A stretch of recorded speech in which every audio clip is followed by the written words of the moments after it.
Vamos a conversar con el excongresista, expresidente del Parlamento y actual secretario general de Alianza para el Progreso, Luis Iberico. ¿Cómo está, Luis? Bienvenido a RPP. Buenas tardes. ¿Aló? Don Luis Iberico, ¿nos escucha? Sí, ¿qué tal? ¿Cómo estás? ¿Qué tal?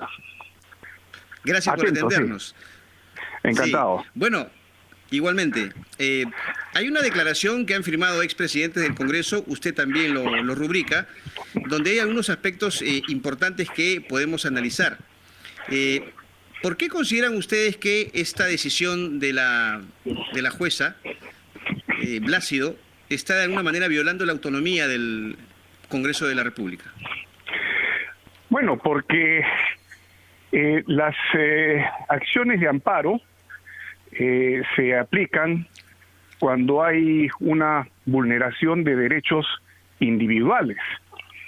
Eso está bastante claro, no solamente en nuestro ordenamiento jurídico, sino que es un principio universal de los recursos de amparo, son personales, número uno. Y número dos, no pueden abordar competencias propias de otros poderes del Estado.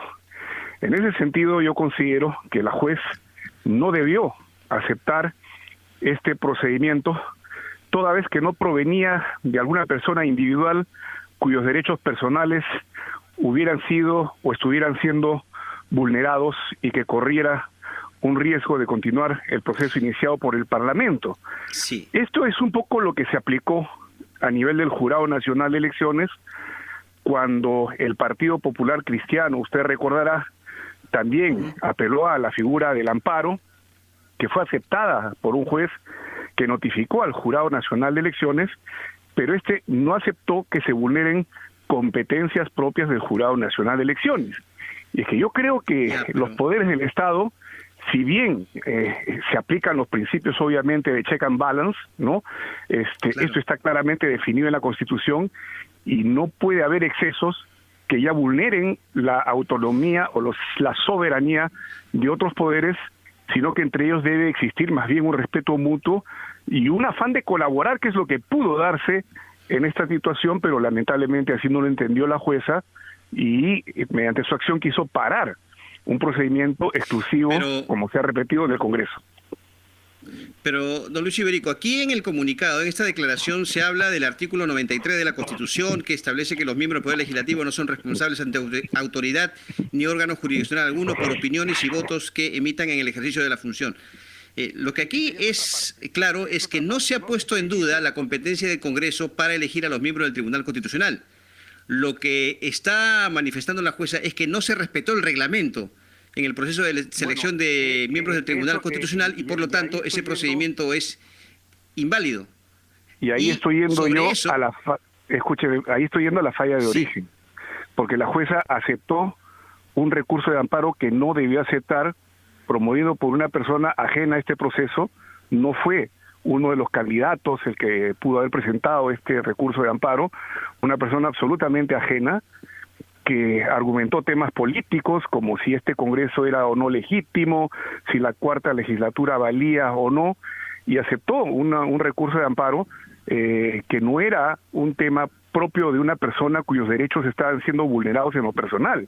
Lo que debió hacer la jueza, desde mi punto de vista, es rechazar esto, pero sí notificar o advertir en su resolución de esta falla que en efecto estaba cometiendo el Congreso al no publicar lo que, según su propio reglamento, lo debe hacer.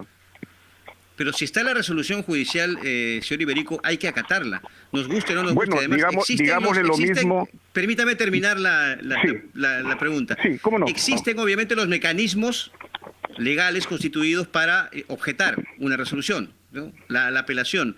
Pero en todo caso, la resolución tiene que acatarse, nos guste o no. Bueno, el Jurado Nacional de Elecciones no acató la resolución de una jueza, ¿no? Y el Congreso, además, recuerde usted que esto se llevó a cabo tan rápidamente que inclusive si ya vamos al plano absolutamente administrativo, más que al fondo del asunto, la notificación se hizo por la vía electrónica y todavía tenía que esperarse 48 horas para que esta surtiera efecto. Así que mal se puede decir que no acataron. Además recordemos, al margen de esta cuestión administrativa, digamos así, recordemos que hubo una decisión del Pleno del Congreso de proseguir este procedimiento. Entonces es el Pleno el que resolvió soberanamente continuar con el procedimiento de elección de los miembros del Tribunal Constitucional, y los congresistas que ejercieron su prerrogativa y su derecho de votar libremente de cualquier tipo de presión, así lo hicieron, ¿no? En base a una resolución tomada por el colectivo, que es el Congreso de la República. Entonces yo creo que... Pero, sí. Sí, escucho. No, solamente le quería añadir esto. Entonces, hay quienes consideran que esto podría generar un precedente malo, en el sentido de que, bueno, cualquiera puede desobedecer una resolución judicial, repito, nos guste o no. En este caso, están los canales. El precedente malo, desde mi punto de vista, es que cualquier juez, a través de un amparo, puede parar cualquier acción del Congreso de la República. Mañana, a mí me parece que una ley no me gusta, y como soy un ciudadano peruano, digo, esta ley no me parece que me afecta como ciudadano, no, por mis creencias, mi punto de vista, mis principios, mis opiniones, etcétera, y le meto una acción de amparo al Congreso y te paro cualquier proyecto de ley que se esté discutiendo o que se esté por votar. Ese es el precedente que yo considero peligrosísimo, porque esto no solamente se le puede aplicar al Congreso. ¿Qué pasaría si mañana Keiko Fujimori, por ejemplo, le mete un recurso de amparo al Jurado Nacional de Elecciones porque está siendo vulnerada en sus derechos, porque para ella no ha habido transparencia en la publicación de las actas que tanto viene demandando su defensa? Y pasado mañana también te puedes parar una acción del Banco Central de Reserva, luego te puedes parar una acción del gobierno, porque no se puede darle tanta elasticidad, extender tanto en la figura del amparo, sobre la cual ciertamente hay bastante debate sobre eso. Lo he estado viendo, lo he estado revisando, sobre los excesos que se cometen, no solamente en el Perú, en muchas partes, en la utilización de esta figura que, repito, es para una vulneración individual que se le puede aplicar al Congreso. Por supuesto, si yo personalmente me siento vulnerado porque me han iniciado una investigación y no me han advertido, o peor aún, me van a sancionar con una acusación constitucional y no me permitieron mi derecho a la defensa, ahí sí, con todo de derecho yo apelo mediante un recurso de amparo, y el Congreso tiene que acatar, porque es mi derecho individual. ¿Y usted está de acuerdo con las expresiones que brindó hoy día Carlos Almerí, en el sentido de que los congresistas no le deben dar cuentas a nadie de sus actos? Los congresistas dan cuenta política ante la ciudadanía. Los congresistas pueden ser acusados constitucionalmente, como ya ha ocurrido inclusive, ¿no es cierto? Ha habido acusaciones constitucionales y han recaído en sentencias sobre los congresistas, así que no es que seamos inescrutables y que no demos cuenta de nada a absolutamente nadie, pero todo dentro de los marcos de la Constitución y de la ley. No, discrepo con él, discrepo con él. Sí, yo discrepo porque sí hay límites, y esos límites están establecidos en la Constitución y en la ley. Pero en este caso yo creo que la jueza no debió en primer lugar admitir algo que no era una apelación de carácter individual.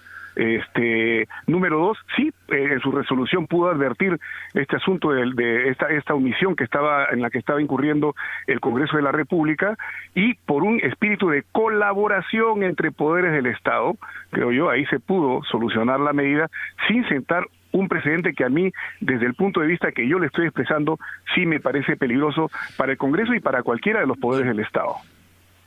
Bueno, ¿usted ha sido presidente del Congreso, considera que este proceso de selección del Tribunal Constitucional está viciado? Yo creo que se pudo corregir la omisión de publicar algo que el propio Congreso decidió que se debía publicar. El reglamento no viene de fuera del propio Congreso, que no está de adorno, y se corrigió después y debió proseguir. No se ha corregido del todo. Porque acá se puede corregir mejor. Sí.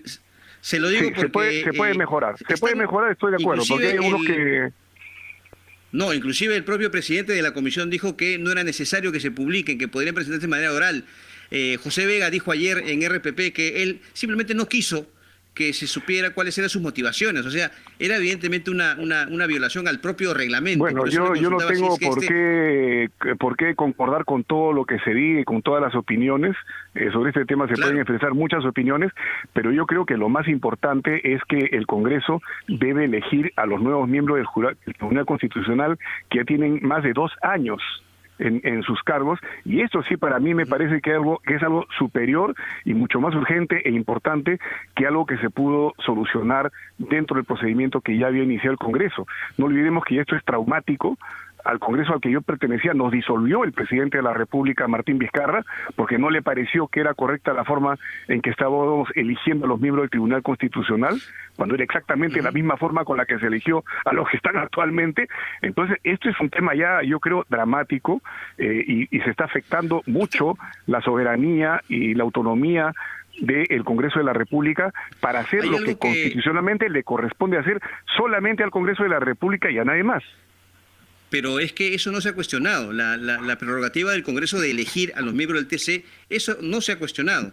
Y está en la resolución de la jueza. Lo que se cuestiona es el procedimiento actual que ha violado el propio reglamento. Pero quería justamente tocarle un tema que usted ha manifestado, que obviamente me llama la atención, y sobre los plazos para que la notificación entre en vigencia. Hemos conversado aquí con especialistas en el tema, y ellos señalan de que cuando hay una notificación electrónica, o mejor dicho, cuando está la notificación, soy más exacto, en el momento que se toma conocimiento de una decisión, inmediatamente se acata.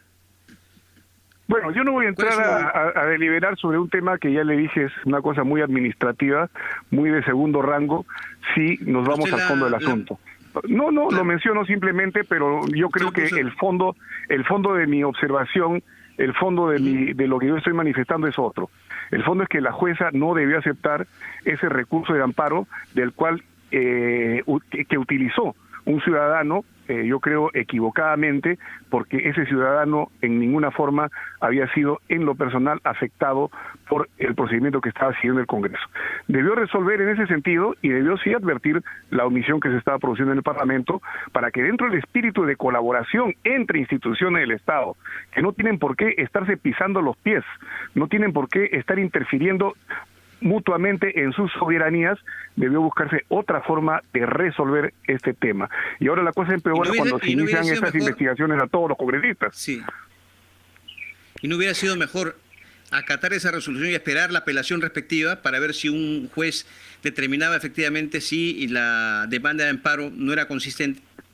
Bueno, es que si tú acatas, ya estás sentando el precedente, ya abriste la puerta, ya mañana cualquier Pero es que juez tenemos que acatar las resoluciones judiciales.